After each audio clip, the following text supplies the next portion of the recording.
ყოველთვის მინდოდა ამ ფრაზის თქვა ცნობილი ფილმიდან და ეხლა მით უმეტეს, როდესაც მართლაც უკან მომავალში მივდივართ, კერძოდ მოლდოვასა და უკრაინაში რომ ვაჩვენოთ სად იქნებოდა საქართველო, მათი გზა რომ აერჩია. თვალშორის რეისი გუშინ უნდა ყოფილიყო და ყოველგვარი ახსნა განმარტების გარეშე ერთი დღით გადადეს, რაც კარგი ნიშანი ნამდვილად არ არის მომავლიდან. და თითქოს ეს არ კმაროდა. წინა დღის რეისი კიდევ 4 საათით გადადეს. 200-ზე მეტ მგზავრს თბილისის აეროპორტში მოუწია ღამის გათენება. კითხვაზე კომპენსაცია არ გვეკუთვნის ან ბოდიში. პასუხია არა. ლაივანი არც ბოდიშს იხდის და არც კომპენსაციას. ორი დღის დაგვიანებით მოლდოვური ავიაკომპანია როგორც იქნა დაჯდა კიშინიოვში. ევროპის ყველაზე პატარა, მაგრამ კომფორტულ აეროპორტში, როგორც რეკლამაშია. თუმცა ესეც ტყუილი გამოდგა. აქაც გადადებული რეისები, გათიშული კონდიცირება და სიცხისგან შეწუხებული მგზავრები, რასაც ევროპულ სტანდარტს ვერ უწოდებ. ეს დეტალები, ახლა კი ფართო სურათსაც შევხედოთ. მსოფლიო ბანკის მონაცემებით მოლდოვას ეკონომიკა 18 მილიარდი დოლარია, საქართველოზე 2-ჯერ ნაკლები და 10-ჯერ ნაკლები აქვს ზრდის ტემპი. სამაგიეროდ 2-ჯერ და მეტად მაღალია მოლდოვაში ინფლაცია და ლამის 2-ჯერ ნაკლები ერთ სულ მოსახლეზე ეკონომიკის წილი. ინფლაცია მოლდოვაში 2022-ში რეკორდული 30% იყო. ამჟამად 10%-ზეა, მაგრამ საქართველოზე ესეც 3-ჯერ მაღალია. გაზრდილი ფასები კიშინიოვში მთავარი პრობლემა და განსჯის საგანია, თუმცა კამერის წინ ჩივილს ბევრი ვერ ბედავს. რამდენად სწრაფად იზრდება ფასები? მე არ გადამიყოთ, ვიცი მერე დამაჯარიმებენ. მე არ ვარ გამყიდველი და მე გეტყვით, ძალიან გაიზარდა ფასები ყველაფერზე. არადა ესენი საკუთარი ეზოს პროდუქტით ვაჭრობენ. ეს ქათამი, კიტრი თუ მწვანილი მათი ეზოდან არის, მაგრამ მაინც უწევთ გაძვირება, იმიტომ რომ ფასები ყველაფერზე იზრდება, პენსია კი არა. ფასები მაღაზიაში უნდა ნახოთ, სად არის ავარდნილი. და ამ ფონზე თქვენ მაინც არ გეყიდებათ? არა, სად არის მყიდველი? წარმატებას გესურვებთ. სიღარიბე სწრაფად იზრდება. დღეს ყოველი მეოთხე ქვეყანაში ღარიბი ან ძალიან ღარიბია. მიზეზი რეკორდული ინფლაცია და ფასების მკვეთრი ზრდაა. განსაკუთრებით დენსა და გაზზე, რამაც თავის მხრივ მოკლა წარმოება. ეკონომიკა გაჩერდა და ინვესტორებიც გარბიან, რადგან 150 კილომეტრში ოდესაა და იქ ყოველდღე ბომბები ცვივა. ბოლო 2 წელიწადში გაზის ფასი 5-ჯერ გაიზარდა. დენის საფასური კი გაორმაგდა, რამაც რეკორდული ინფლაცია გამოიწვია. დაიკეტა ასობით საწარმო, ათობით ათასმა სამუშაო დაკარგა. როდესაც ამ ფონზე ხალხს ეუბნებიან, ქვეყანა ევროპისკენ სწრაფად მიდისო, ამ კრიზისის ევროინტეგრაციას აბრალებს. შედეგი კი ისაა, რომ მოლდოვაში მცხოვრებთა მხოლოდ 46% მიემხრო რეფერენდუმზე ევროკავშირში შესვლას, რაც სრული კოლაფსია.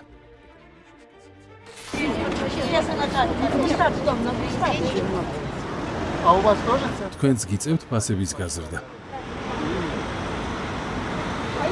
კი, რა ვქნა, ყველაფერი ძვირდება, პენსია კი არაფერზე ვყობ. შარშან კიტრს 20 ლიად ვყიდდი, ახლა კი 50 ვაფასებ, თუმცა მყიდველი ცოტაა. აქ ყველას ერთი სათქმელი აქვს, ერთი საწუხარი. ფასები იზრდება რეკორდულად, მათ შორის წლის დასაწყისიდან 30%-ით არის გაძვირებული ხილბოსტნეული, ანუ ძვირდება ადგილობრივი წარმოებაც, ისევე როგორც იმპორტი, ხოლო მომხმარებელი ვერ ეწევა ფასებს. აი ეს არის ძირითადი სათქმელი, რაც ყველას აქ აქვს. И хладную душу терзает печаль. ალექსანდრე სტუკალოვი ჟურნალისტია, რომლის გაზეთი დახურეს და ისიც კაფეში წარმოდგენებს მართავს. კაფე იჯარით აქვს აღებული. 1000 მარკეტინგული ხერხით ცდილობს ხალხის მიზიდვას, თუმცა ინფლაციასთან ბრძოლა მაინც უჭირს. აქ ოფიციანტიც ვარ, ბარმენიც და ბუღალტერიც და წარმოდგენებსაც ვმართავ. ცდილობ ჟურნალისტის პროფესიად შევინარჩუნო. ინტერნეტში ჩემი ბლოგი მაქვს. კაფეშიც ძირითადად ჩემი კოლეგები, ჟურნალისტები მოდიან. მიირთმევენ ყავას, საუბრობენ პოლიტიკაზე, კითხულობთ ლექსებს, დიდ ფულს ესარტოვებს, მაგრამ თავს ვინახავ, რაც ამ ბოლო დროს გაძნელდა. მკვეთრად გაძვირდა შუქი, წყალი, გაზი, საერთოდ ყველაფერი. მე კი ფასებს ვერ ვზრდი, რადგან ხალხს ხელფასი არ გაზრდია. იმავე დილემის წინაშია ყველა, მათ შორის ქუჩის მოვაჭრეები. თუმცა მათ დამატებით შიში უწევთ ცხოვრება, რომ ეგზეკუცია არ მოუწყონ. თქვენი გაზრდილი წიწილებია, რა ღირს? იაფად ვყიდი, მაგრამ ინტერვიუ არ მინდა, თორემ სახლში მომადგებიან, ჯობია წავიდე. არა, ზურგიდან გადაგიღეთ, თან ჩვენ აქაურები არ ვართ, ნუ გეშინიათ, ჩვენ წავით. Что вас впечатлило, удивило или вызвало? Рам гагауцат, рам гагахизიანად მოლდოვაში ყოფნისას. Недоверие. უნდობლობამ, მინდოდა რაც შეიძლება მეტი ადამიანი ჩამეწერა ქუჩაში, მომესმინა ხალხის აზრი. თუმცა 10-დან 900 კამერის ეშინოდა. Это драма и трагедия страны и нации за последние 4 года. დიახეს ერის ტრაგედია, რომ ბოლო წლებია ხალხში შიშმა დაისადგურა, რაც 90-იანების სამოქალაქო ომის მერე აღარ გვინახავს და მედიისადმი ნდობაც გამქრალია, რაც ამ პრობლემის ნაწილია. TV21 ერთადერთი არხია მოლდოვაში, რომელიც კრიტიკულ შინაარსს ინარჩუნებს. მთავრობამ 64 მედია ორგანიზაცია დახურა, მათ შორის 16 სატელევიზიო არხი. Последние 2 лет были закрытые. ბოლო 2 წელიწადში 16 ტელეკომპანია დაკეტეს და ჩემს კოლეგებს ახლა ინტერნეტში უწევთ მუშაობა. საბედნიეროდ მთავრობა მათ ტექნიკურად ჯერჯერობით ვერ ბლოკავს. დახურეს ათობით გაზეთი და საინფორმაციო სააგენტო. დააწესეს ტოტალური ცენზურა. ყველას, ვინც მაია სანდუს არ ეთანხმება, რუსეთის აგენტის იარლიყი ადევს. როგორია ამაზე ბრიუსელის ან ვაშინგტონის რეაქცია? Одобрямс. უსიტყვო თანხმობა. მეტიც, ბუქარესტი, ბრიუსელი, ვაშინგტონის ტრიადა ტაშსაც კი უკრავდა, როდესაც აქ მედიის წმენდა მიდიოდა. ამ ვითარებაში არ გაქვთ შიში, რომ თქვენს დაგხურავენ.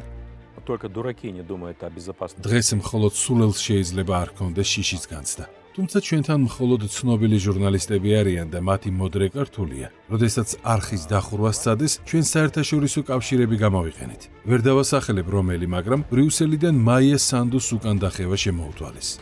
არხზე ჩვენი სტუმრობის შემდეგაც რედაქციაში მთავრობიდან დარეკეს და ითხოვეს ინტერვიუ YouTube არხზე არ დაედოთ, თუმცა უარი მიიღეს. მოლდოვაში რას იღებთ? რატომ ხართ? Я на данный момент ბრიუსელი აცხადებს, რომ მოლდოვას არნახული წინსვლა აქვს. ევროპის კართან დგას და სადაცაა შეაბიჯებს კიდეც. არადა ფაქტები საპირისპიროზე მეტყველებს. შესაბამისად აქვარ, რომ ვაჩვენო ქართულ აუდიტორიას, რა ვითარებაა მოლდოვაში. Я уверен, что ваши сородичи в მიხარია, რომ საქართველო ნახავს რეალურად რა ხდება მოლდოვაში და არა იმ მითებს, რასაც ბრიუსელის დეიდები თუ ბიძები გვახვევენ თავს. ერთი თავსმოხვეული მითი მოლდოვას ეკონომიკური წინსვლაა. მაშინ, როცა იქ ისტორიაში ყველაზე მძიმე კრიზისია. კორუფცია პიკზეა, ისევე როგორც სიღარიბე თუ საგარეო ვალი და შედეგად ყველა პარამეტრით ჩამორჩება საქართველოს. თუმცა ბრიუსელს რომ ვკითხო, მოლდოვაა ლიდერი, ხოლო საქართველო უკან მიდის. Dear Maya, Moldova is constantly ძვირფასო მაია მოლდოვა განუხრელად აღწევს წარმატებებს ევროკავშირის გზაზე და როგორც კი შესაძლებელი იქნება, გაგიხსნით კლასტერს. როდის იქნება შესაძლებელი? ძალიან ბუნდოვან მომავალში და პოლიტიკოსებმა მოლდოვაში ეს კარგად იციან. Я не верю. რამდენიც არ უნდა იძახოს ბრიუსელმა, რომ მოლდოვა ევროკავშირის კართან დგასო, ყველამ ვიცით, რომ ეს მხოლოდ პოლიტიკური მოტივით ხდება და როდესაც საქმეზე მიდგება, არავინ მოლდოვას ევროკავშირში არ მიიღებს. სამათხოვროდ ხელგაწვდილი ქვეყანა ევროპას არ სჭირდება.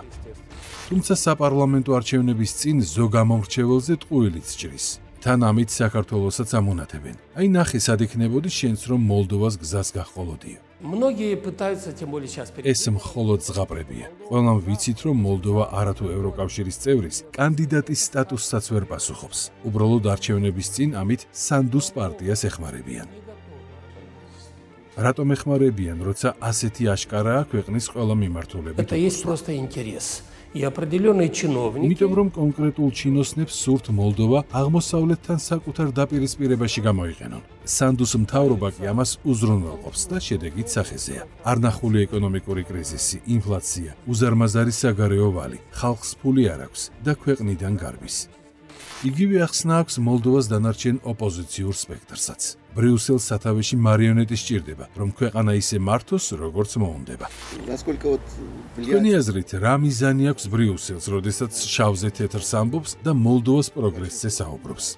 Они хотят, чтобы их მათი მიზანია ამ არჩევნებზეც ისევე მათ მარიონეტებს დარჩეთ ძალაუფლება და მათი საშუალებით ხალხი მონება დაქციონ.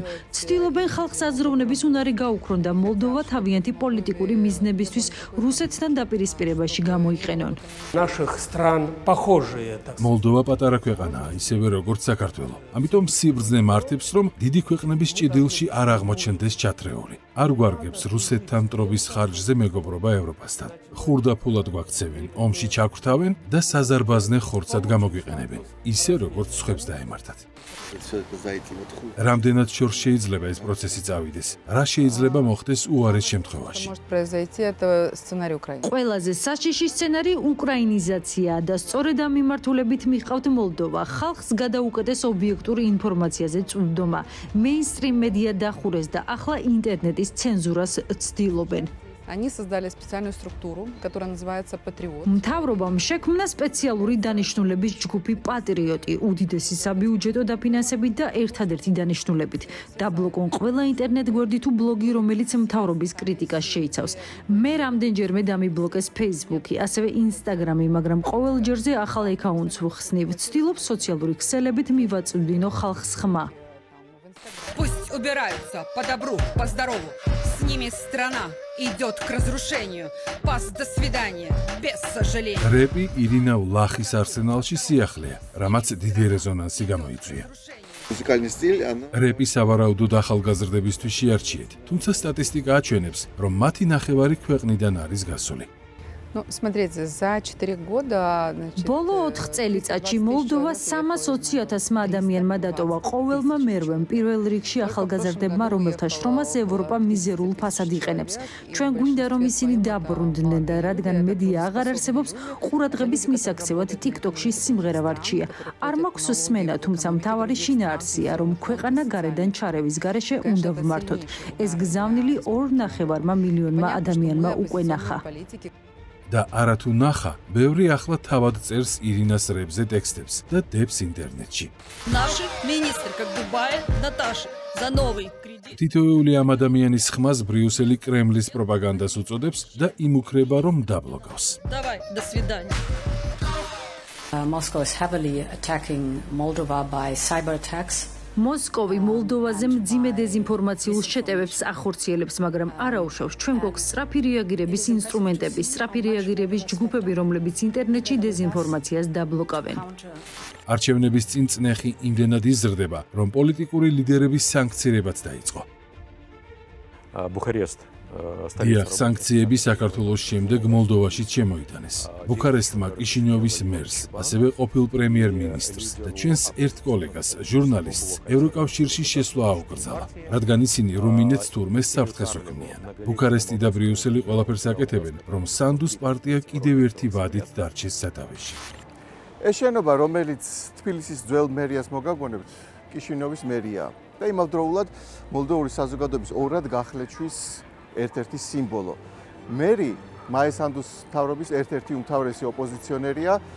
არჩევნების წინ კი ოპოზიცია არაერთი შეტევის სამიზნეა, მათ შორის უშუალოდ მერი ბრიუსელისგან სანქციების. Почему? რატომ დაგედოთ სანქცია? В первую очередь, наверное, надо отметить, что ცხადია, ეს საპარლამენტო არჩევნებს უკავშირდება. ჩვენი ბლოკის გაცხადებული მიზანი ევროინტეგრაციაა. შესაბამისად, ამით ამომრჩეველს ეუბნებიან, არ მისცე ხმა, კრემლის აგენტიაო. ისე რომ საბუთი არ აქვთ. თქვენი აზრით, რატომ ხუჭავს თვალს ამ უკანონობაზე ბრიუსელი?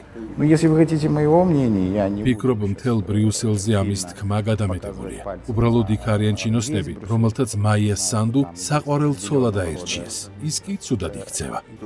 შეიძლება ბრიუსელში მოინახოს ძალა, რომელიც თქვენ აგირჩევთ და გვერდში დაგიყენებთ. не просто... დიახ, ფიქრობ, შესაძლებელია ბრიუსელთან ურთიერთობის დალაგება, რომელიც არ იქნება დაფუძნებული იმაზე, ხარ თუ არა მათი კაცი. თუმცა ინტერვიუს შემდეგ აღიარა, რომ ასე არ ფიქრობს და უბრალოდ ევროპელი ჩინოსნების მეტად გადაკიდება არსორს. გასაგებიცაა, ეს დაპირისპირება ბევრ მოლდოվել პოლიტიკოსს ძვირად დაუჯდა. партии, которые в течение 4 лет... ამ 4 წლის განმავლობაში არაერთი პარტია აკრძალეს და გააუქმეს. მათ ლიდერებს კი სხვადასხვა სასჯელი შეუფარდეს. ხალხმა ამის შესახებ არც კი იცის, რადგან სამთავრობო მედიის გარდა სხვა წყარო არ არსებობს. ამ დღეებში გაგაუზის ხელმძღვანელი ასევე რუსეთთან კავშირის ბრალდებით დაიჭირეს.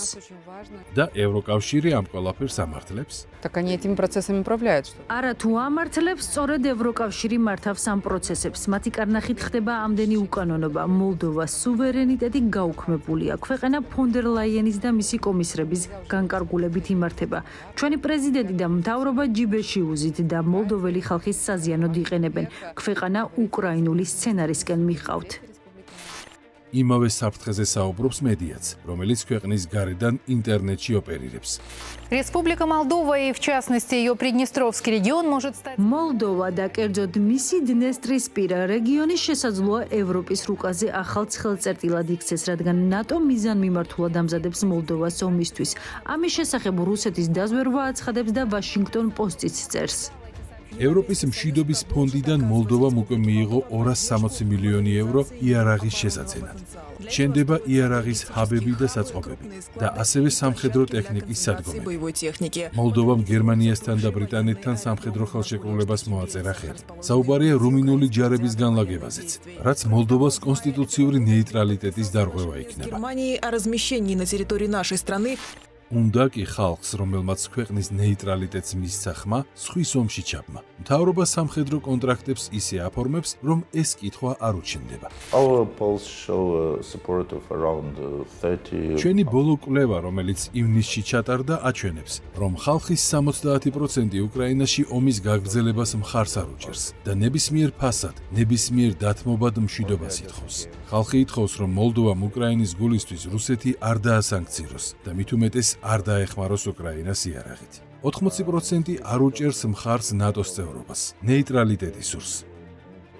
ეს განწყობა საყოველთაო რეფერენდუმმაც აჩვენა, რომელზეც მოლდოვაში მცხოვრებმა მომრჩეველმა არათუ ნატოს, ევროკავშირის წევრობაზეც კი უარი თქვა. თუმცა საარჩევნო კომისიამ განაცხადა, ემიგრანტების ხარჯზე ევროპულმა იდეამ 0.3%-ით გაიმარჯვა. Власти Молдовы действуют по лекалам украинского сценария. გამიზნულად ხლეჩენ საზოგადოებას, ზუსტად ისე როგორც ომის წინ უკრაინაში, ბრიუსელის მითითებით ავიწროვებენ მოლდოვას ეკლესიას. ძირს უთხრიან ჩვენს ფასეულობებს და რაც ყველაზე საშიშია იწყებენ მილიტარიზაციას მაშინ, როცა კონსტიტუციით ნეიტრალიტეტი გვაქვს. ბიუჯეტით აშენებენ სამხედრო ობიექტებს, ყიდულობენ იარაღს. ყველა ნიშანია სახეზე, რომ სწრაფი ტემპით გვამზადებენ ომისთვის. იყო ინფორმაციაც მოლდოვაში რუმინული ჯარების განთავსებაზე. Слушайте, они подписали соглашение? დიახ, რუმინეთთან სამხედრო ხელშეკრულება დადეს, რომლის თანახმად რუმინულ ჯარებსა და პოლიციას მოლდოვაში თავისუფლად გადაადგილების უფლება აქვთ. ისინი უკვე დგანან ჩვენს სასაზღვრო ზონაში. მოლდოვა დერეფნად აქციეს, რომლითაც უკრაინაში იარაღი და სამხედრო ძალა შედის. ჩვენ სამოქალაქო აეროპორტებში ნატოს თვითმფრინავები ჯდება და ხმასაც ვერავინ იღებს, რადგან მედიაც გაანადგურეს.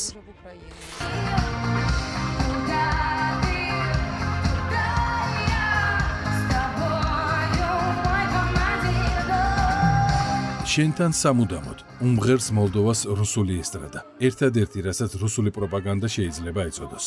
იმ ფონზე, რომ ბრიუსელი რუსული დეზინფორმაციის მასიურ შეტევაზე საუბრობს, მაქსიმუმ მაკოცეთო რუსმა ლუსიამ უთხრას მოლდოველებს.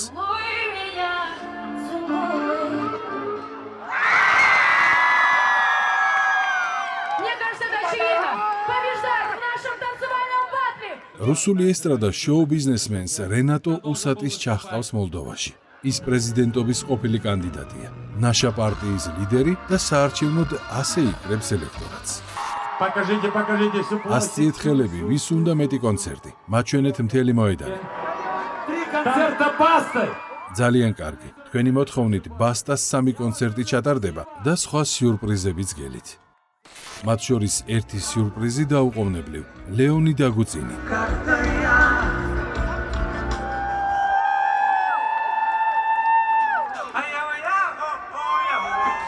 Орденом дружбы награждены.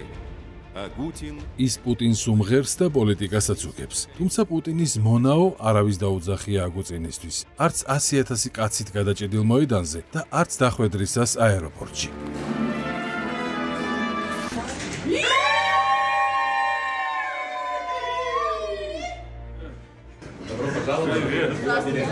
Привет. Здравствуйте. Девушка с солью. Спасибо.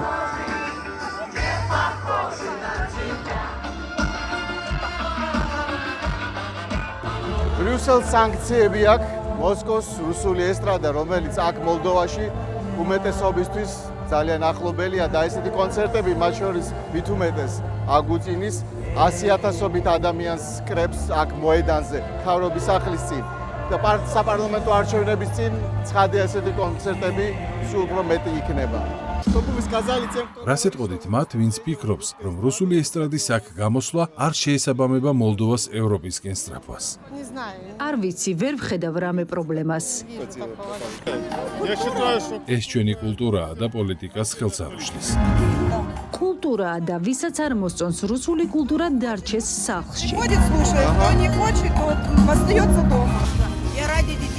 მე ბავშვები მოვიყვანე, მათ მოსწონთ რუსული ესტრადა. ისე უკრაინიდან ვართ გამოქცეულები, მაგრამ რუსული კულტურა მაინც გვიყვარს. გიყვართ რუსული ესტრადა? რა თქმა უნდა, ჩვენ ამაზე ვართ გაზრდილები. ევროპისკენ სწრაფვაში არ გიშლით რუსების დაკვოლზე ცეკვა? რა საბობთ, რუსული მუსიკა ხომ ჩვენი გულია, ამაზე გავიზარდეთ და ყოველთვის მივესალმებით რუს არტისტებს მოლდოვაში. აქ მაინც არ მოხდებოდა საქართველოს მოლდოვას გზაც რომ აერჩია. თუმცა სასამართლოს ვეტინგზე რომ დათანხმებოდა ბრიუსელს, მოლდოვურ მართლმსაჯულებას უთუოდ მიიღებდა. ვეტინგის შედეგად სისტემა გაწმინდეს მოსამართლეებისგან, რომელთაც მთავრობა ვერ აკონტროლებდა. ამასთან ერთად კოლაფსი მოაწყეს კოლეგიაში, რომელიც სახელმწიფო ჩინოსანთა საქმეებს განიხილავდა. კოლეგიის 9 მოსამართლიდან 7 ლიცენზია არ გაუგრძელეს და არც ახლები დანიშნეს. შედეგად მთავრობას ახლა ვეღარ უჩივლებ. იგივე გააკეთეს სააპელაციო სასამართლოში, სადაც მოსამართლეები ვეტინგის შედეგად გაუშვეს, ახლები კი არ დანიშნეს. შედეგად პირველი ინსტანციის გადაწყვეტილებები, რომელთაც სამთავრობო მოსამართლეები იღებენ, ვეღარ საჩივრდება. ანუ მთავრობა სრულად აკონტროლებს სასამართლო სისტემას? სამწუხაროდ კი უფრო მეტიც ახლა პროკურატურაშიც დაიწყეს ვეტინგი. ბევრი პროკურორი არც კი ელოდება, როდის შეუთითხნიან რამე ბრალდებას და თავისინებით ტოვებს სისტემას. მალე იქაც კოლაფსი გვექნება. ვეტინგი ჩაატარეს პოლიციაშიც და ახლა იქ მხოლოდ მთავრობის მიერ კონტროლირებადი კადრებია. ევროპული ვეტინგის შედეგი მსოფლიო რუმინეთის საპრეზიდენტო არჩევნებზე ეხილა, როდესაც ბრიუსელის არასასურველ კანდიდატს გამარჯვება გაუუქმეს და რუსეთის აგენტობა შეუკერეს. რუმინეთში, რომელიც ჩვენი მოძმეერია და რომელიც წლებია ევროკავშირის და ნატოს წევრია, ასე ვთქვათ, ცივილიზაციის ნაწილია, საპრეზიდენტო არჩევნები გააყალბეს. პირველი ტურის შედეგები ჯერ აღიარა საკონსტიტუციო სასამართლომ. დაიწყო მეორე ტური, ხმის მიცემა და იმავე სასამართლომ ზემოდან ერთი მითითებით არჩევნები გააუქმა. ფიქრობ, იმავეს უნდა ველოდოთ ჩვენთან, რის გამოც ძალიან დაძაბულები ვართ. და ეს ყოფილა ევროპული მოდელი. ბევრი იყვირეს სამართლებრივი სისტემის რეფორმასა და ევროპიზაციაზე. რეალურად კი ყველა ვხედავთ, რომ ამ ვეტინგის ერთადერთი მიზანი სისტემიდან პროფესიონალების განდევნა და სრული კონტროლის დაწესება იყო, როგორც სასამართლოზე, ასევე პროკურატურაზე. ახლა ადვოკატები დარჩათ და მათაც მიადგნენ. ევროკავშირი კი ყველაფერზე კვერს უკრავს. შავზე თეთრიაო იცახის. ბოლო საპარლამენტო სხდომაზე 79 კანონი მიიღო მმართველმა პარტიამ. ანუ 2 წუთში ერთი კანონი. მათ შორის წარმოუდგენელ მასშტაბამდე გაზარდეს ინტერნეტის ცენზურა. ეროვნული უსაფრთხოების კომიტეტი კი პარლამენტზე მაღლა დააყენეს და კანონების შესწორების უფლება მისცეს. კონტროლს დაუქვემდებარეს საადვოკატო სისტემაც და ამას ევროპული სტანდარტი დაარქვეს. ახალი კანონით ადვოკატთა კავშირს დამოუკიდებლობა გაუუქმდა. ამიერიდან მთავრობა დანიშნავს კავშირის თავმჯდომარეს. მიანიჭებს ან ჩამოართმევს ადვოკატებს ლიცენზიას. კანონი სწრაფად და ჩუმად მიიღეს, რასაც ადვოკატთა ერთიანი პროტესტი მოჰყვა. Сегодня в Кишиневе начал работу внеочередной национальный... Кишиневში ადვოკატთა რიგგარეშე ყრილობა გაიმართა, სადაც ახალ კანონზე მკაცრი რეზოლუცია მიიღეს. მას ანტიკონსტიტუციური ინსტრუმენტი უწოდეს, რომლითაც მთავრობა ადვოკატების დამორჩილებას აპირებს. ჩვენ დაგვიმალეს კანონ პროექტი. ის არ ყოფილა მსჯელობის საგანი. დარწმუნებული ვარ, რომ თავად კანონიც და ეს ფოკუსიც პარლამენტის კედლებში არ დაუგეგმავთ. ეს სცენარი სხვაგან დაიწერა. ფიქრობ, ვიცით სად და ვის მიერ. По сути, ბევრს ჯერ კიდევ უჭირს იმის გაცნობიერება, რომ ძალაუფლების სრული უზურპაცია, რასაც ჩვენი მთავრობა აკეთებს, სინამდვილეში მისი არჩევანი კი არ არის, არამედ ბრიუსელის დირექტივა. ყველა გადაწყვეტილება მოლდოვას გარეთ მიიღება. На территории всей страны Республики Молдова. მოლდოვას მთელ ტერიტორიაზე ადვოკატებმა გამოვაცხადეთ ბოიკოტი. ერთი თვის განმავლობაში სასამართლოში არ გამოვცხადდებით. ახალი კანონით ადვოკატთა კავშირი იუსტიციის სამინისტროს კომისიას ექვემდებარება, რომელიც არასამთავრობოებით არის შედგენილი, ანუ სამთავრობო კონტროლის ქვეშ გვაქცევენ, რომ გვიკარნახონ, რომელ საქმეზე როგორ მოვიქცეთ. ჩვენ ახლა პრეზიდენტისგან ვითხოვთ, ხელი არ მოაწეროს ამ უკანონობას. რატომ არ მიმართავთ ევროკავშირს, რომელიც ევროსტანდარტების მონიტორინგს ახორციელებს? და როგორც ჩანს, ამ უკანონობაზე არაფერი იცის, რადგან აცხადებს, რომ მოლდოვაში დემოკრატიის წინსვლა. Союз адвокатов обратился. ადვოკატთა კავშირმა ევროკავშირის არაერთ სტრუქტურას მიმართა და სთხოვა რეაგირება, ასე რომ მინიმუმ ჩვენგან მათ ყველაფერი ესიციან, თუმცა პასუხად სრულ იგნორს ვიღებთ. ასე რომ სასამართლო სისტემის სრული უზურპაცია ევროკავშირის თანხმობით ხდება, რაც ძალიან სამწუხაროა. ვფიქრობ, ამას იმიტომ აკეთებენ, რომ არჩევნებში ნებისმიერი გზით შეინარჩუნონ ძალაუფლება და თუ დაჭირდათ სასამართლოს გააუქმებინონ არჩევნები, როგორც რუმინეთში მოხდა. ეს არ არის ის რისკენაც ჩვენი ქვეყანა ბოლო 30 წელია ისწრაფის. ბრიუსელის შეფასებით კი მოლდოვაშიც და ომის ცეცხლში გახვეულ უკრაინაშიც დემოკრატიის აღმასვლაა და ევროკავშირის ბილეთსაც მალე მიიღებენ. That today the European Union ევროკავშირი წევრობაზე მოლაპარაკებას უხსნის მოლდოვასა და უკრაინას ომისა და არეულობის მიუხედავად ისინი ექსტენსიურ რეფორმებს ახორციელებენ. На 9-й день забастовки адвокатов. მოლდოვაში ადვოკატთა გაფიცვის მე-9 დღეს სასამართლოებში სრული სიცარიელია.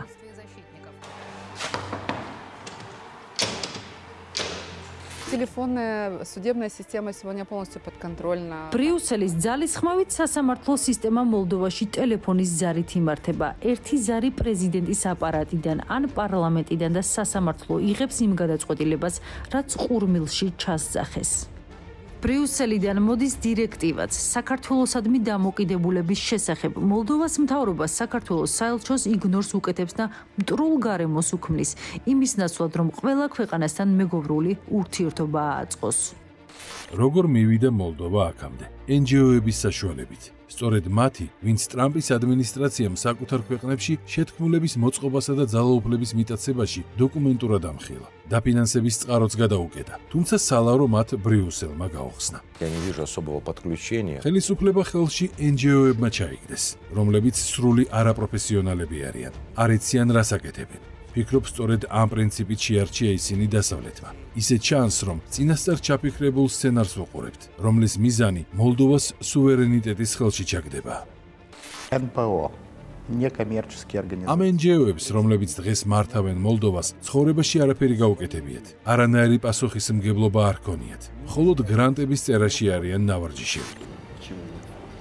ტრამპის ადმინისტრაციამ განაცხადა, რომ ეს გრანტები სახელმწიფო გადატრიალებებს ხმარდებოდა. მოლდოვამაც ეს პროცესი გაიარა. То же самое абсолютно. То есть დიახ, ზუსტად ამით იყვნენ აქაც NGO-ები დაკავებული. შემთხვევითი არ იყო, რომ როდესაც ტრამპმა ეს პრაქტიკა გამოამზეურა, ერთ მაგალითად მოლდოვაც დაასახელა. ეს გრანტი ჭამიები, რომლებიც წლებია ანტისახელმწიფოებრივ საქმიანობას ეწევიან, დღესაც იმავეს აკეთებენ. ოღონდ ახლა უკვე მთავრობის რანგში და ისევ დასავლეთიდან კარნახით. რას იღებენ სანაცვლოდ? სრულ დაუსჯელობას და უკანონობისა თუ კორუფციის მიუხედავად უპირობო მხარდაჭერას და ეს კორუფციის არარსებობის მსოფლიო ინდექსში კარგად ჩანს. კორუფციის არარსებობის მსოფლიო ინდექსი, რომელშიც საქართველო 35-ია ჩეხეთის შემდეგ და შეერთებულ შტატებთანაც ახლოსაა და სად არის მოლდოვა 103 ადგილზე, განასა და ნიგერიის ქვევითაც. President of Moldova, Maya Sandu, with us today. вещей, которые происходило. ჩვენ გვაქვს საბუთები, რომ სანდუს მთავრობა კორუფციაშია ჩაფლული და გაზის შესყიდვები მხოლოდ ერთი მაგალითია. მოლდოვა აცხადებს, რომ გაზს ევროპიდან ყიდულობს, თუმცა სინამდვილეში ისევ რუსულ გაზს ვიღებთ. ოღონდ 4 შუამავალი კომპანიის გავლით, რომ კვალიც დაიფაროს და გაზიც 4-ჯერ გაგვეძვირდეს. საწყის და საბოლოო ფასში სხვაობას ბიუჯეტი იხდის და ამ ფულის ნაწილი სანდუს მთავრობის ჯიბეში ხვდება. по 3,5 лея. მოლდოველებს ისევე როგორც უკრაინელებს გონიათ, რომ გაზს რუსეთიდან აღარ ყიდულობთ. სინამდვილეში კი ვითომ დასავლეთიდან იმავე რუსულ გაზს გვაჩეჩებენ. ოღონდ უფრო ძვირად. ოღონდაც უკრაინა თუ კუბურ მეტრში შედეგად 3 ლეის იხდის, ჩვენ იმავე გაზში 17 ლეის გვახტევინებენ. სადმედის სხვაობა ძნელი გამოსაცნობი არ არის. მაშასე ძალაუფლების უზურპაცია და მართვის სადავეების გარე ძალებისთვის გადაცემა, მედიის ეგზეკუცია და ცენზურა ინტერნეტში, ოპოზიციის დევნა და შანტაჟი, სიღარიბე და ტოტალური შიში, კორუფცია და ომში ქვეყნის ჩართვის მცდელობა. ეს არის რაც მოლდოვაში ვნახეთ და სადაც საქართველოც მივიდოდა, მის გზას რომ გაჰყოლოდა.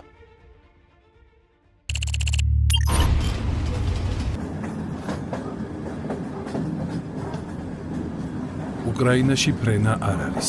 ცა ჩაკეტილია. კიევამდე მატარებელს 22 საათი, ავტოტრანსპორტს კი 12-14 საათი სჭირდება.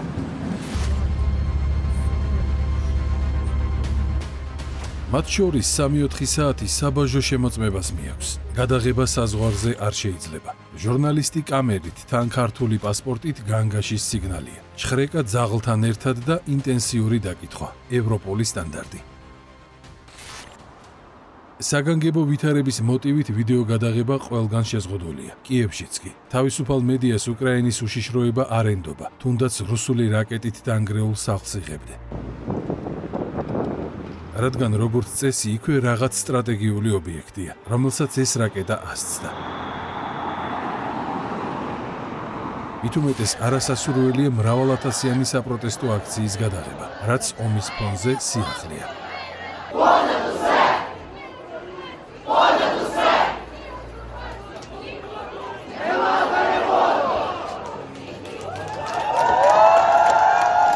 ხალხი, რომელიც ომის მიზეზით ყველა განსაცდელს ითმენდა და მთავრობას გვერდში ედგა, დღეს ზელენსკის წინააღმდეგია. ბოლო წვეთი ანტიკორუფციული ბიუროს ნაბუს გაჩუმება აღმოჩნდა.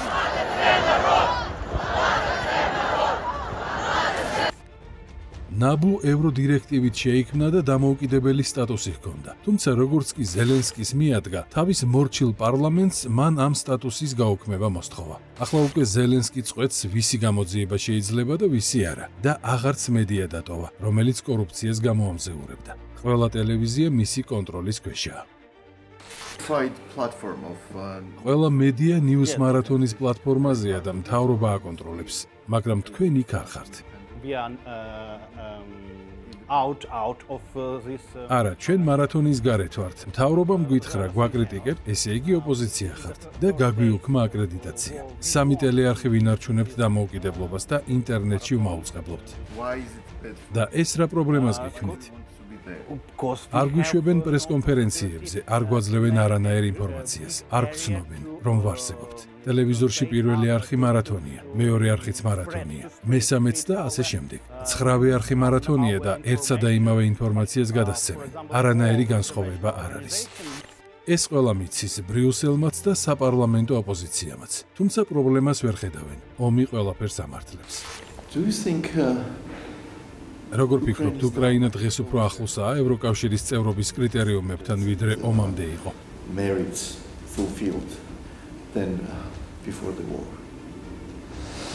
That's a very good question. We are definitely კარგი კითხვა. გეტყვით, რომ უკრაინა დღეს უფრო ახლოსაა ევროკავშირში შესვლასთან, ვიდრე ომამდე იყო, თუმცა რაც შეეხება კრიტერიუმებს, საგანგებო ვითარებაში მათი მიღწევა რთულია და დიახ, ჩვენ გვაქვს უკუსვლა სიტყვის თავისუფლების, დემოკრატიის და ბევრი სხვა მიმართულებით. და ევროკავშირიც თვალს ხუჭავს, ოღონდ კი უკრაინამ რუსეთთან ბრძოლა განაგრძოს, რაც ბრიუსელის ინტერესშია. უკრაინელებს უკვე ორი დროშა აქვთ, უკრაინის და ევროპის.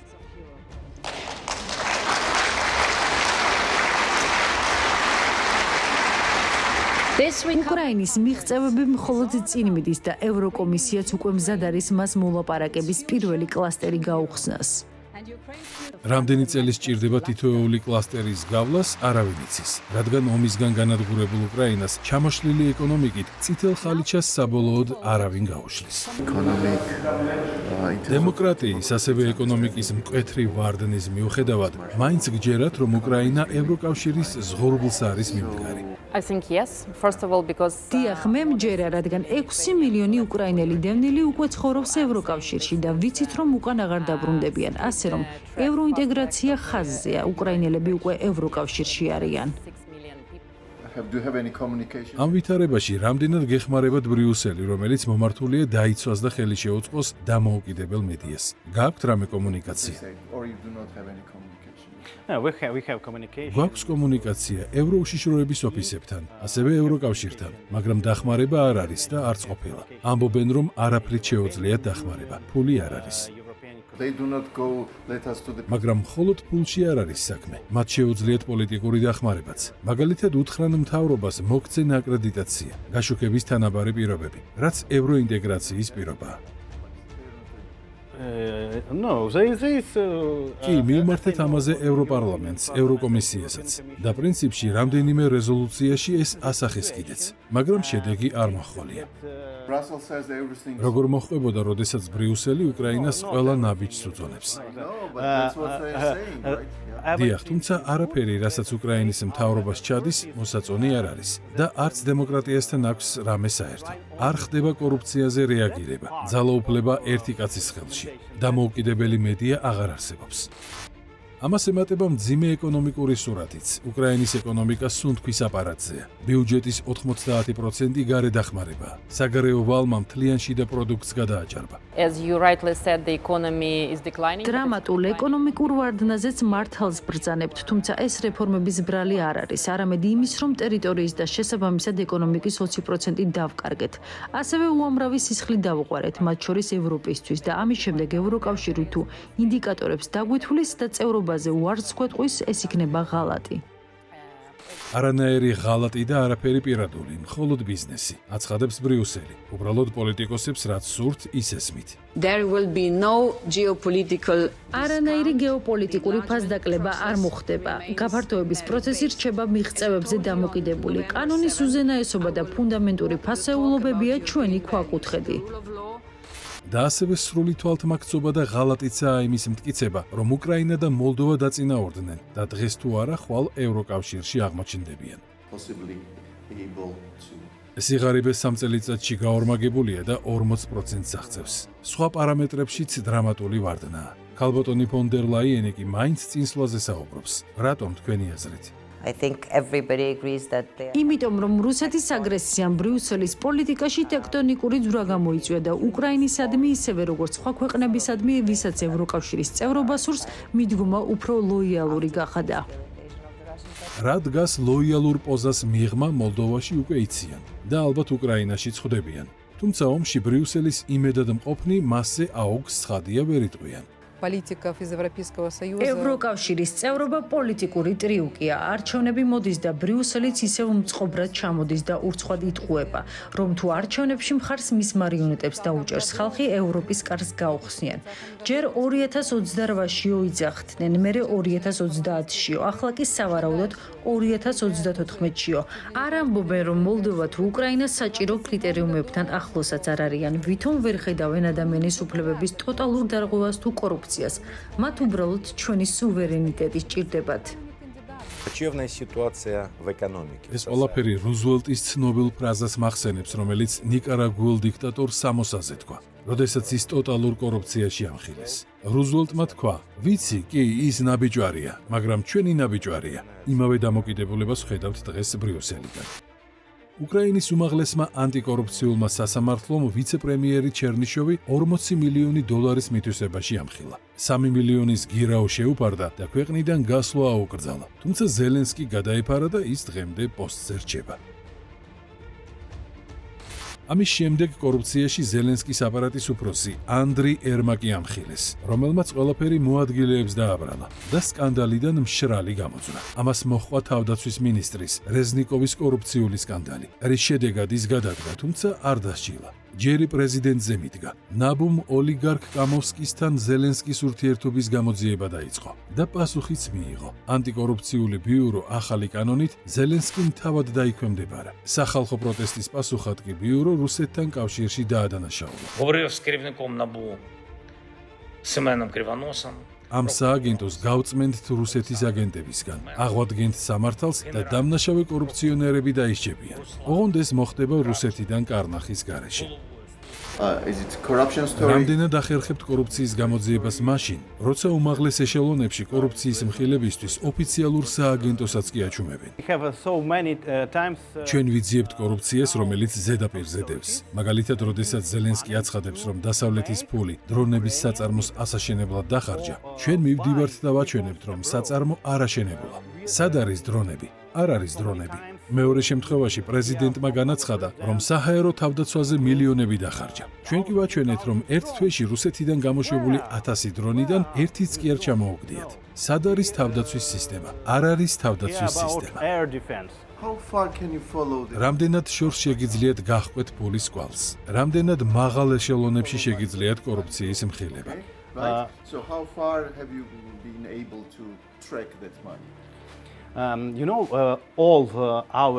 ყველა კორუფციული კვალი საბოლოოდ პრეზიდენტთან მიდის, ასე რომ არც ერთი ცალკეული კორუფციონერის დევნას აზრი არ აქვს.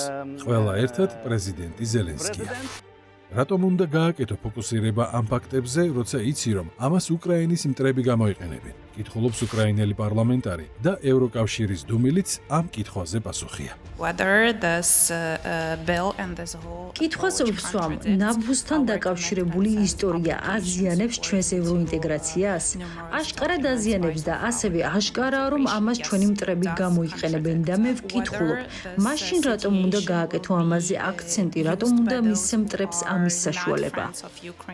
შესაბამისად, სანამ ბრიუსელიდან არ იქნება მწვანე შუქი ზელენსკის შეცვლაზე, უკრაინაში ოპოზიციაც კი ვერ გაბედავს თქმას, რომ არჩევნები 7 წელია აღარ ყოფილა და მინიმუმ ამ კორუფციული სკანდალების ფონზე უკვე დროა. თქვენ როგორც ოპოზიციას ალბათ გსურთ არსებული ხელისუფლების ჩანაცვლება, მაგრამ არჩევნები გაუქმებულია. ტრამპმაც კი განაცხადა, რომ დროა უკრაინამ ახალი პრეზიდენტი აირჩიოს. თქვენ რას ფიქრობთ? ჩვენ ძალიან გვინდა ხელისუფლებაში მოსვლა, მაგრამ საგანგებო ვითარებაში არჩევნების ჩატარება შეუძლებელია.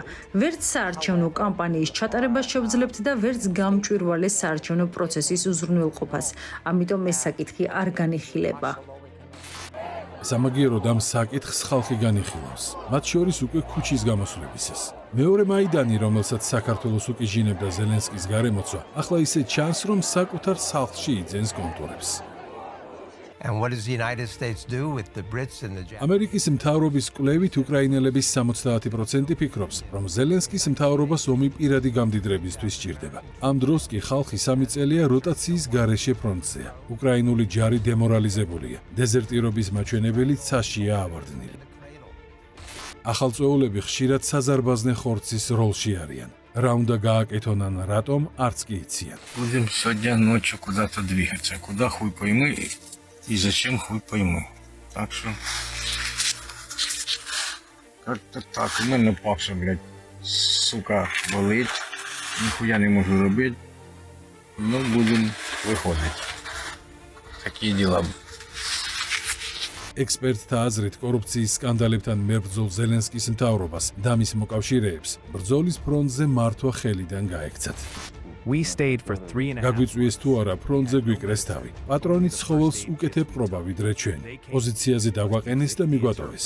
ბოლოს საკვებიც არ გქონდა. წყალი 3 კაცზე 1 ბოთლი, რომელშიც ვშარდავდით. გემოს გასაქრობად კი ყავას ვყრედით. სხვა გზა არ გქონდა. ჩავბარდით.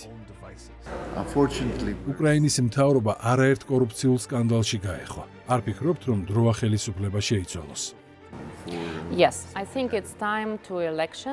ფიქრობ, დროა არჩევნები ჩატარდეს, მაგრამ სამწუხაროდ ეს ფიზიკურად შეუძლებელია. მხოლოდ დღეს კიევს 100-ზე მეტმა დრონმა შეუტია და ამ პირობებში არჩევნები როგორ ჩატარდება? თანაც კანონის თანახმად, ვინც არჩევნებში კენჭს იყრის, 3 თვიანი შვებულება ეკუთვნის.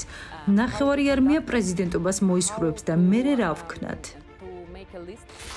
3 წელია ჯარისკაცები შეუცვლელად იბრძვიან. როტაციის რესურსი ამოიწურა. ფრონტზე უკვე 21 წლამდე და 60 წლის ზევით მოსახლეობაც მიჰყავთ. ბევრი იმალება, ზოგიც თავს ქრთამით აღწევს მობილიზაციას, დანარჩენი პირდაპირ ქუჩიდან ახავთ. რომ არ გაიქცნენ სამხედრო პატრული ტრანსპორტში აწყობს დაჭერას, ვინც ჯავშანს ვერ წარმოადგენს, ადგილზე აკავებენ. ზუსტად ასე ხდება, მიკროავტობუსებით მოძრაობენ. დაინახავენ შედარებით ახალგაზრდა კაცს, გადმოხტება 8 სამხედრო ხელებსა და ფეხებში ეცემიან და შეათრევენ მანქანაში მიყავთ კომისარიატში. პირადად თქვენ შესწრები ხართ ასეთ ფაქტს? კი, როგორ არა, ბაზრიდან მოვდიოდი, ახალგაზრდა კაცი მომეხმარა, რომ ტრამვაიში ჩანთები ამეტანა. შემდეგ ერთად ვიდექით, გაჩერებამდე არ ვიყავით მისული, რომ ტრამვაის გზა გადაუკეტეს და სამხედროები შემოვარდნენ. დავინახე, რომ ჩემი დამხმარე ახალგაზრდისკენ გამოიწიეს. ჩანთები მივაყარე, ავტეხე კივილი და გასასვლელი ჩავხერგე. შედეგად ბიჭმა გაქცევა მოახერხა.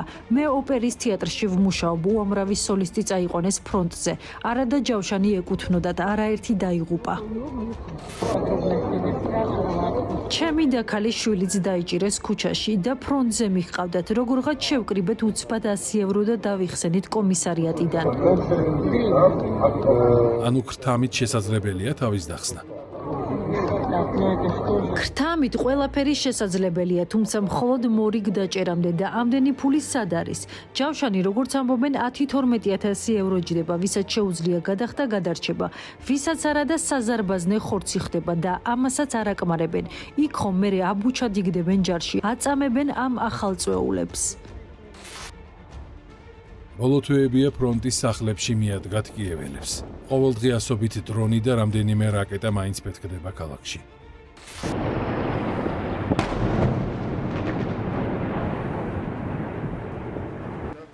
გაგიკვირდება თუ გეტყვით, რომ კიევის ცენტრში ბიზნეს თაუერსი, ბიზნეს ცენტრის შენობა უშუალო თავდასხმის სამიზნე არ ყოფილა. მასზე შეტევა არ განხორციელებულა. ფუგასური რაკეტა მის გვერდით მდებარე ენერგეტიკულ ობიექტს დაეცა და ეს შედეგი მხოლოდ დარტყმის ტალღამ გამოიწვია. ესეც უშუალოდ თავდასხმის მომენტი. რაკეტა ბიზნეს ცენტრის გადაღმად ბო ელექტროსადგურს მოხვდა. 50 სართულიანი ბიზნეს ცენტრი კიევის ცენტრში მეორე წელია ამ მდგომარეობაშია. როგორც ერთგვარი სიმბოლო, რომ უკრაინაში ყველგან ომია, მათ შორის დედაქალაქში, სადაც დღეისი არ ჩაივლის, რომ განგაშის სირენა რამდენჯერმე არ გაისმას, რა დროსაც ყველაფერი ჩერდება და ხალხი ახლო მდებარე მეტროსადგურისკენ მიეშურება. თუმცა არც იქ ხარ დაცული. ამ დღეებში რაკეტა მეტროს სადგურსაც მოხვდა და ბაქანზე მყოფ ხალხს სასწრაფოდ გამოსვლა მოუწია, კვამლით რომ არ გაგოდულიყო. გარეთ კი დრონების თარეში გრძელდებოდა და თავის შესაფარებელიც არსად იყო.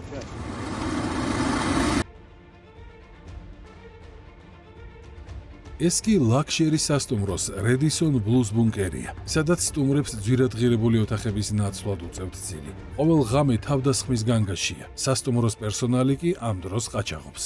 ხან გაურკვეველ გადასახადს ამატებენ ანგარიშს, ხან ფულს უბრალოდ იპარავენ საბანკო ბარათიდან. იგივე პრაქტიკაა კაფეებსა თუ მაღაზიებში, სადაც განგაშისას ყველას სწრაფად უწევს გაცლა.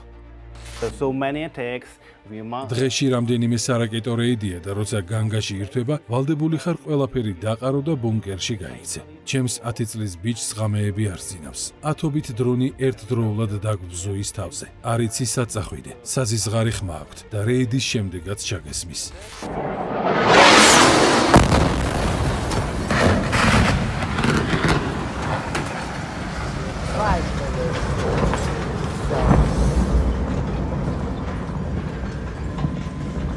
Нормально, все хорошо. განსაკუთრებით, როდესაც შეტევა აფეთქებით სრულდება. ასე ამშვიდებს კიევში დედა ბავშვს. ეს მათ სამეზობლოზე უკვე მეორე თავდასხმაა. ირგვლივ 3 კორპუსი უკვე განადგურებულია და მორიგი ბალისტიკური რაკეტა უკვე შეჩვეული ჭირია.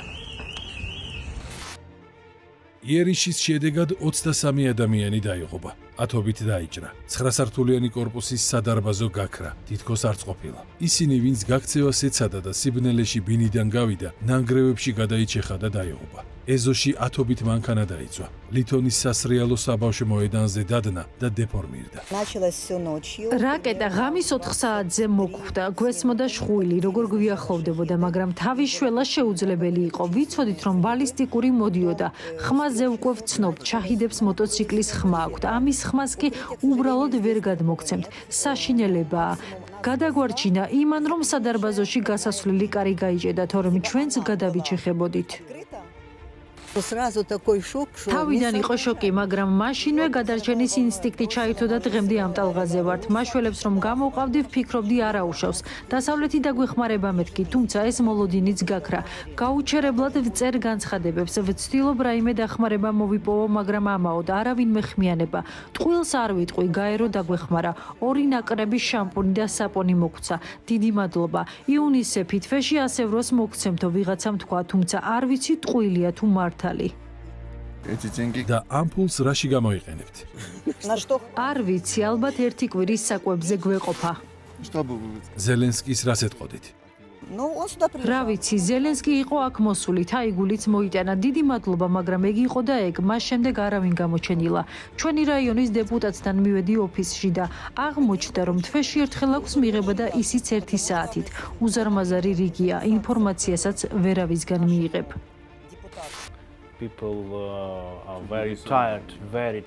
ხალხი ძალიან დაიღალა, ის შემართება და პატრიოტიზმი, რაც პირველ წელს იყო, დღეს აღარ გვაქვს.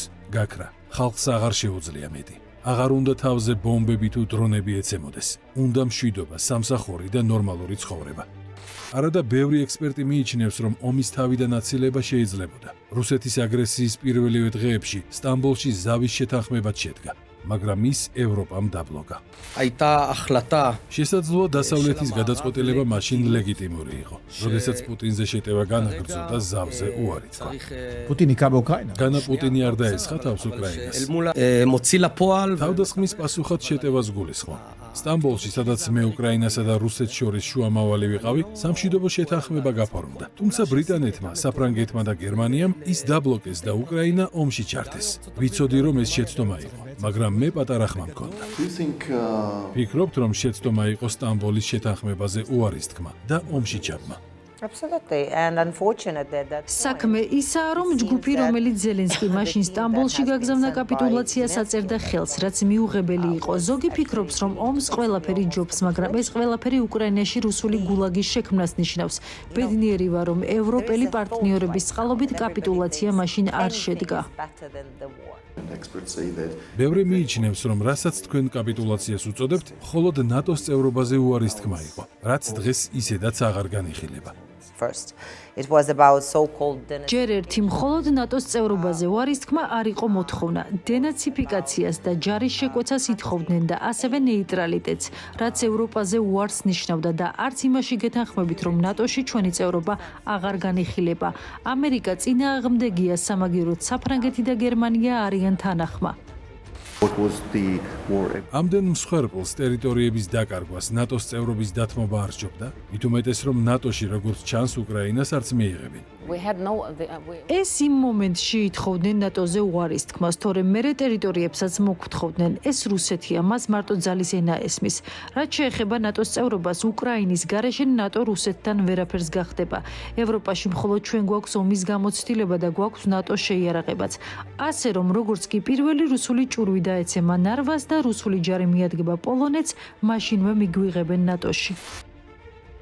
ეს ომში დაღუპულთა ოჯახების მიერ კიევის მაიდანზე ჩარჭობილი დროშები და ფოტოებია, რომელთა შემხედვარედ ძნელია მშვიდობაზე მეტ სიკეთედ ნატოსთან თუნდაც ევროკავშირის წევრობა ჩათვალა. უკრაინამ დაკარგა ყირიმი, დაკარგა დონბასი, ზაპოროჟიე და რაც უფრო ყველაზე მნიშვნელოვანია, ასობით 1000 ახალგაზრდა რუსეთთან ომში.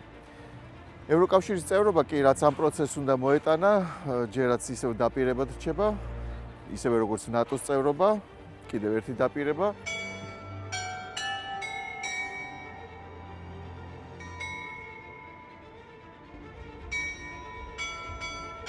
ეკლესიის ზარებს კიევში არც ისე ხშირად გაიგონებთ. ევროპისკენ სწრაფვის პროცესში მთავრობამ ათობით ეკლესია რუსეთთან კავშირის ბრალდებით დახურა. კიევის მიტროპოლიტს კი ფეხზე ბორკილი დაადეს და შინაპატიმრობა მიუსაჯეს.